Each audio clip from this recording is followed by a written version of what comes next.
L-edukaturi li huma membri tal-UPE mhux qed jassenjaw jew jikkoreġu xogħol ta' tfal morda, mhux qed jattendu laqgħat tal-massa organizzati mill-iskola fosthom qudies u assemblej u se jirrappurtaw lill-istudenti li juru sintomi simili għall-influwenza.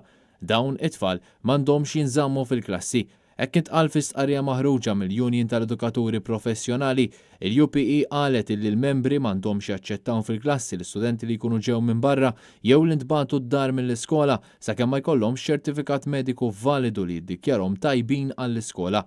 L-LSIs li huma membri tal-UPE m'għandhomx jaċċettaw responsabilità ta' sorveljanza ta' xi tfal li juru sintomi simili għall-influwenza waqt li jkunu qed jistennew li jinġabru mill-iskola minn ġenituri jew kustodji legali. L-edukaturi għandhom jitħallew jużaw ingwanti kirurġiċi li jintremew wara li jitrattaw materjali jew apparat teknoloġiku tal-istudenti. Il-Union qalet illi preżentament tinsab ferm imħasba dwar il-benesseri tal-membri tagħha wara l-iżviluppi l-iktar riċenti u t-tixrid tal-COVID-19 f'diversi pajjiżi speċjalment dawk viċin ta' Malta.